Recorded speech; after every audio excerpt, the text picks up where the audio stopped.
Jadi ini ceritanya biasanya kalau malam minggu, biasanya ini kan emansipasi wanita ya. Biasanya cewek gue yang gue suruh datang ke rumah gue. Kebetulan rumah gue tingkat 2, ya. Gue biasanya kalau habis mandi naik ke atas gitu kan. Nah ketika itu gue belum mandi men. Cewek gue BBM. Sayang, ya kan? Sayang aku mau ke rumah kamu dong. Kamu mandi ya? Yes, ya kan? Biasanya kalau udah disuruh mandi pasti, ya kan? Gue mandi. Habis gue mandi, gue udah dandan gitu kan, udah dandan. Tapi gue masih pakai pakaian biasa aja. Maksudnya pakai pakaian rumahan lah. Ya, lu biasa sama pendek. Bajunya juga baju ada kadang-kadang robek-robeknya. Ina datang naik motor, orang Cina,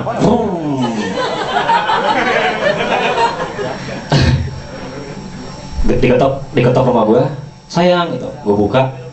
Yang pertama dia katakan adalah, tuh kan, aku bilang kamu mandi dulu, gitu. Gue mikirnya, hah? Udah mandi kok sayang? Enggak, rambutnya kering. Ya udahlah, gitu kan. Cewek gue malam minggu, kalau gue nggak ngikutin, gue nggak dapet pergi maksudnya. Gue mandi lagi. Ya udah sayang, aku tunggu di kamar. Oke, gitu kan. Udah gue mandi lagi, gue mandi cepet. Gue basahin semuanya, gue keluar, dan gue masih pakai anduk. Cewek gue datangin lagi. Tuh kan, kalau mandi itu mbak ya kepalanya diguyur. Gue bilang sayang, ini keriting. Nggak sampai 1 menit pun udah kering gitu. Jadi itu susahnya kalau misalnya gue juga kekawinan gitu ya. Gue bingung kalau gue mau pakai topi nggak sopan. Gue udah kalau gue nggak pakai topi kelihatannya nggak mandi gitu kan, nggak rapi. Terus hal yang ketiga kalau misalnya rambut keriting, susahnya adalah ketika lu potong rambut men. Kebetulan gue nggak suka di salon-salon karena bukannya berasi atau apa, karena yang motongin kebanyakan banci, gue nggak suka. Gue biasanya di ini Maduratna, yang berbau-berbau Madura lah, Maduratna, Madu Susi, madu-madu lainnya. Ya, gue biasanya datang ke sana, harganya kurang lebih antara 7.000, kalau 10.000 dapat pijetan. Tapi pijetannya bikin gue pusing, dan sampai rumah gue malah kapan dipijet. Oke, biasanya abis gue duduk di atas kursi, yang gue rasakan adalah ketika pada saat itu gue mau dicukur, gue merasa seperti seorang burung atau tanaman hias men. Karena apa? Karena sebelum dicukur biasanya lu selalu disemprotin dulu biar teman dia kurang basah. Ya, karena kalau misalnya dipotong rambutnya dalam keadaan kering, berantakan banget men. Ya, terus biasanya suka ditanya, Mas, gimana kabarnya? Baik. Sehat mas? Sehat. Masih kerja tempat lama mas? Gue bilang, lu so tau banget. Ya kan? Oh masih mas gitu. Mau potong rambut apa mas? Gayanya seperti apa? Kan biasanya suka ada poster-poster tuh, ya kan? Ya kan, cowok-cowok kan? Ya yang kelihatan yang miskin-miskin biasanya di sana potongnya. Gue mikir, yang kayak David Beckham nih, nomor 2 mas. Aduh mas, maaf, kayaknya kalau rambut seperti ini nggak bisa mas. Oke, gue mikir kan, nggak apa-apa.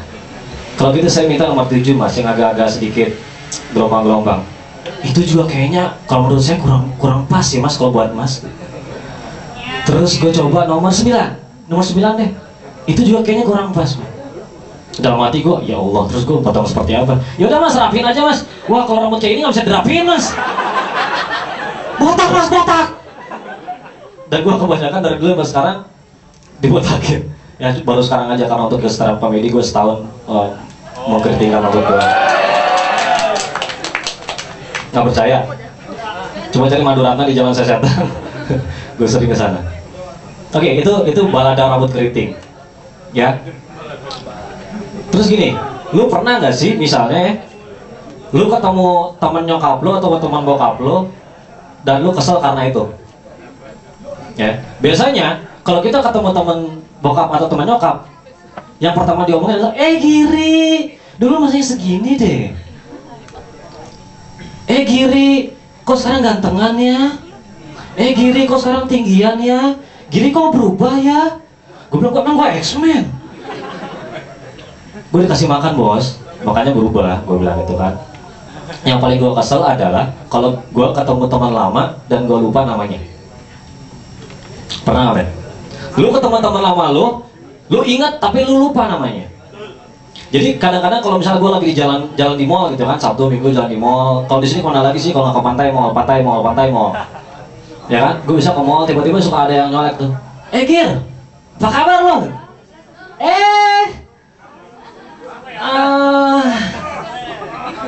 Dan di saat itu gue berterima kasih adanya kata-kata bro. Setelah gue berpikir siapa namanya gue lupa, siapa namanya gue lupa. Bro apa kabar? Gue juga aduh gimana kabarnya gitu bro, bro gitu. Masih ingat kan? Masih bro. Padahal gue bingung siapa namanya. Ya kan? Ya, akhirnya ngobrol. Kejadian terparah. Pada saat itu gue masih belum paham gitu. Ini orang siapa namanya gitu. Tapi gue kenal. Temen SMP iya, namanya siapa gue kenal. Ketika lu tukeran nomor handphone. Gini nomor handphone kamu berapa? Ini 08 sekian. Terus gantian gue dong. Terus kamu nomornya berapa bro? Masih bro. Ya bro ya. Oke, nomornya 08 sekian. Oke. Biasanya harus di save dong. Lu nggak tahu namanya terus lu nge-save, lu mau pakai nama siapa? Jainuddin. Ya kan? Akhirnya gue punya dua strategi men. Yang pertama adalah bro, lu kan kerja di kantor ini, biasanya lu dipanggil nama siapa sih biasanya di sana? Iya kan? Biasanya gitu kan? Biasanya siapa sih nama dipanggil di sana? Dan biasanya ada dua jawaban men. Yang pertama, oh biasa Budi, masih Budi. Akhirnya pada misalnya kalau dia sebut namanya gue bilang oh ya Budi, yes. Tapi ketika dia bilang biasa nama gue yang lama, yang itu, gue nggak berubah. Siapa namanya? Akhirnya karena kebanyakan sering seperti itu, gue sering menulis di handphone gue teman lama gue di SMP namanya lupa. Teman lama gue ketemu di mall Bali Galeria. Teman lama gue namanya Budi. Bener nggak Budi ya? Apa Iwan ya? Boleh tepuk tangan dong buat teman-teman semua. Oke, gue kemarin juga agak bingung sama sama teman-teman yang suka foto-fotoan ya. Sebenarnya teman-teman yang suka foto-fotoan dia tidak pernah menerima mukanya jelek ya, di kamera. Lu mungkin di sini muka lu ganteng, tapi ketika lu di kamera muka lu bisa jelek.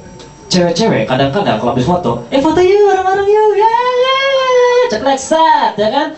Lihat hasilnya dong, pasti gitu kan? Pasti dia akan berusaha sekuat tenaga, men. Sampai mati pokoknya gua harus lihat foto gua. Ya, harus lihat. Setelah lihat foto gua, jelek fotonya, ulang lagi. Akhirnya, lagi, ulang lagi seret, foto lagi jelek, lihat lagi, masih jelek, aduh alis gua kurang, rambut gua masih lepek, apa segala macam, bedakan dulu, ulang lagi, akhirnya, maksud gua, terima lah men, kalau misalnya lu muka jelek aja gitu, kalau muka lu gepeng aja men. Kenapa lu harus menyalahkan fotografer? Lu angle-nya kurang, lu nggak bisa moto, fotonya masih kredit, apa segala macam. Ya, oke. Dan yang paling gue bingung adalah kenapa cewek-cewek kalau foto selalu nyamping. Lu bukan rumah men, harus ada tampak sampingnya. Biasanya kalau cewek-cewek nggak mau foto gini pasti gini. Benar nggak? Apa yang dicari? Dan biasanya kalau orang-orang yang punya kekurangan, jujurnya adalah ketika difoto secara langsung. Jadi misalnya lu diam nih, terus gue foto. Biasanya kalau orang yang bibir agak maju, pasti fotonya ketika difoto. Kalau orang rambutnya keribu kayak dia, ketika difoto pasti gini. Kalau orang kayak gue, telinga caplang, gue pasti kalau misalnya difoto pasti gini. Dan itu secara jujur. Ya, dan itu secara jujur. Oke, terakhir, gue kemarin sempat bingung sama Mas Anang. Lo tahu Anang? Yang dulu pernah sama si Jambul Katulistiwa? Pernah? Tahu? Anang katanya dulu sebelum Lebaran saya akan menikah atau melamar Asanti setelah Lebaran. Dikasih cincin dulu kan, tahu kan ya? Kasih cincin 1. Setelah itu dia dikasih cincin lagi 2, 3, sampai terakhir dia ngasih cincin lagi, men. Dia sampai ke Cina ngajak infotainment cuma untuk ngasih, saya ngasih cincin sama Asanti. Dan akhirnya cincinnya sekarang berjumlah 4. Yang gue bingung, Anang sebenarnya mau jadiin Asanti itu istri apa dukun? Terima kasih. Saya Giri. Habis ini bakal ada Noi. Thank you.